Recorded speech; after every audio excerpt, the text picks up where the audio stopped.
जय श्री राम। रामचरितमानस के अंतर सत्य के दूसरे दिवस के चरण में आप सभी के सम्मुख आज मैं माँ कैकेयी के विषय में वर्णन करूंगी। सदैव से ही भारत भूमि में प्रभु श्री राम और माँ कौशल्या के प्रेम को दिखाया गया।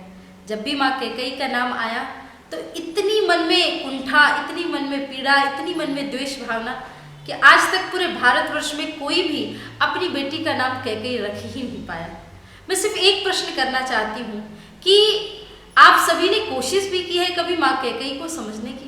आपने कभी जाना भी कि माँ कैकेयी ने आखिर ऐसा क्यों किया?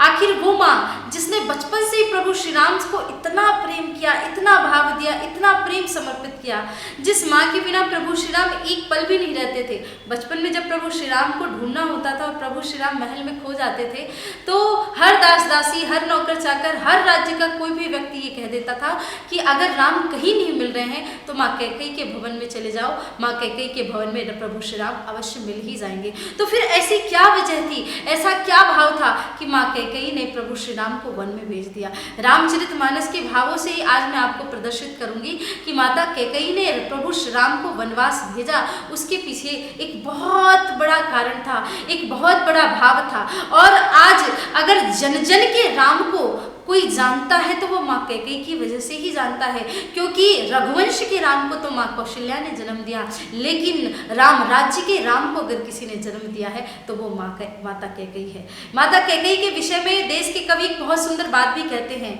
माता कैकेयी के विषय में देश के सारे कवि एक बहुत बढ़िया बात कहते हैं। स्वयं गरल का पान किया पर जग को अमीय पिलाया, स्वयं गरल का पान किया पर जग को अमीय पिलाया, ऐसी माँ कैकेयी की महिमा जग ही जान न पाया। वो सारा संसार भी माता कैकेयी के उस त्याग को समझ ही नहीं पाया जिसने 14 वर्ष तक जहर को पिया हो और जहर का पान करके सारी दुनिया के लिए राम राज्य वाला राम स्थापित कर दिया। बात प्रभु श्री राम की बचपन की है। प्रभु श्री राम छोटे से थे, माता कैकेयी के भवन में खेल रहे थे। खेलते खेलते आकर के माता कैकेयी की आंखों को पीछे से प्रभु श्री राम ने अपने हाथों से दबा दिया। माता कैकेयी कहती है, राम मैं पहचान गई, ये तुम ही हो। तुम्हारा स्पर्श मुझे अपने आप में ही रोमांचित कर देता है, माँ की ममता का भाव उठ जाता है। अगर कोई और इस जगह पे हो तो बोलने की आवश्यकता भी पड़ेगी कि कौन है, पर राम तुम्हारे स्पर्श को मैं भली भांति जानती हूँ। माता कैकेयी से प्रभु श्री राम कहते, माँ अगर जान ही गई हो तो ये बात भी सुन लो कि मैं तुम्हारे नेत्र तब तक नहीं खोलूंगा जब तक तुम मुझे वचन नहीं दोगी कि मैं जो मांगूंगा वो तुम मुझे दोगी। कैकेयी ने कहा, राम ये सारा साम्राज्य तुम्हारा है, ये माँ तुम्हारी है, तुम्हें भी कुछ मांगने की आवश्यकता है भला मुझसे? प्रभु श्री राम कहते, माँ मैं कुछ ऐसा मांगने वाला हूँ कि शायद आप ना दे पाओ, इसलिए आपको मेरी सौगंध खानी पड़ेगी, उसके उपरांत ही मैं आपके नेत्र खोलूंगा। माँ कैकेयी की आंखों में आंसू आ गए। माँ कैकेयी ने कहा, राम तुम्हें अपनी माँ पे भरोसा नहीं है? राम ने कहा, नहीं नहीं, आपको तो सौगंध खानी ही होगी मेरी। माँ कैकेयी कहती है, भुजा चिन्ह रघुनाथ के, बोली कैकेयी बैन, जो चाहिए सो मांग लो, खोल दो मेरे नैन, मेरे नेत्रों को खोलो। राम मैं तुम्हारी सौगंध खाती हूँ, तुम जो भी मांगोगे वो मैं तुम्हें दूंगी। प्रभु श्री राम जब सौगंध प्रभु श्री राम की माँ कैकेयी ने खा ली, प्रभु श्री राम सन्मुख आते हैं माँ कैकेयी से, माँ जब मैं बड़ा हो जाऊं, मेरा विवाह हो जाए, पिताजी को ये चिंता सताने लगे कि अब राम को राजगद्दी पे अभिषिक्त करना है, और जब पिताजी मुझे राजगद्दी पे बैठाने का निर्णय ले, उस समय आपको 2 वचन मांगने हैं पिताजी से, और दो वचन ये है कि भरत ही गादी दीजिए मोहि तपो वनवास। आप उस समय भरत के लिए राजगद्दी मांगना और मेरे लिए वनवास मांगना। माँ कैकेयी रोने लगी, राम ये तो मुझसे हो ही नहीं पाएगा, और ये तुम कैसी बात कर रहे हो? मैं जीवन में इतना कठिन कार्य कर ही नहीं सकती, और पुत्र तुम्हें भला वनवास जाने की क्या आवश्यकता पड़ी?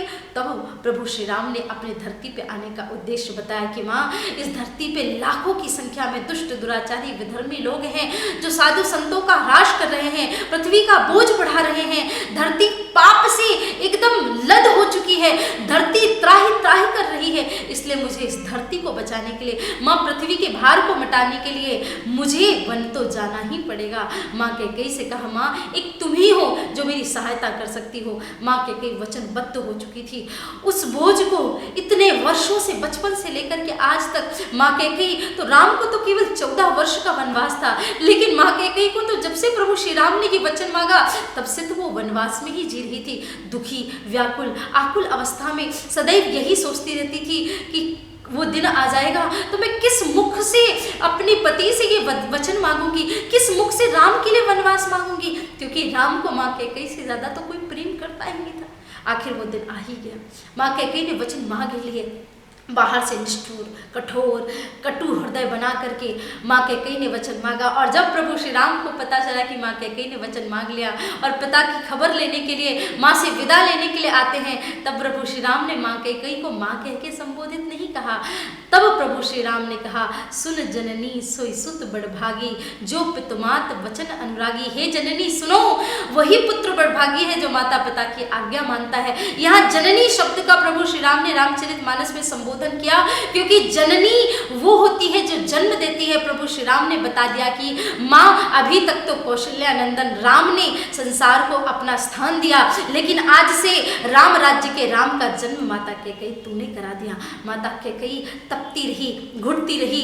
भरत जी महाराज ने माता कैकेयी को उल्टा, कुलक्षणी, पता नहीं जाने क्या क्या कहा। माँ कैकेयी ने सब सह लिया। जब प्रभु श्री राम के वन में जाने के बाद खड़ाऊ लेकर के वापस आते हैं भरत, तो ये भी कह दिया कि मैं पूरे जीवन पर्यंत तुम्हें मां नहीं कहूंगा, मैं ये राज्य नहीं स्वीकार करूंगा। प्रभु की खड़ाऊ रख दिए तो माता कैकेयी जोर जोर से अट्टहास करके अपने भवन में हंसने लगी, जोर जोर से खिलखिला के हंसने लगी। तो लोग पूछते हैं माता कैकेयी के पास में जाके, श्रुतकीर्ति, मांडवी, उर्मिला कैकेयी से पूछती है कि आप क्यों हंस रही हैं। माता कैकेयी कितने सहज भाव में, कितने सरल भाव में जवाब देती है, कहती है, मैं धन्य हो गई आज भरत ने यद्यपि मुझको त्याग दिया। मैं धन्य हो गई आज भरत ने यद्यपि मुझको त्याग दिया। मैं कीच सही मल मई सही, पर कीचड़ ने कमल उत्पन्न किया। मुझे बहुत खुशी है कि भरत ने मुझे त्याग दिया, लेकिन इसकी बात, इसके उपरांत एक बात तो समझ में आती है कि जो राम का नहीं वो किसी काम का नहीं। मेरे भरत ने ये बात बता दी कि अगर तूने राम को वनवास भेजा है तो मेरे लिए राम से बड़ा कोई नहीं। और कहा भी गया है, जाके प्रियन राम वैदेही तजिए तात कोटि वैरी सम यद्यपि परम सनई।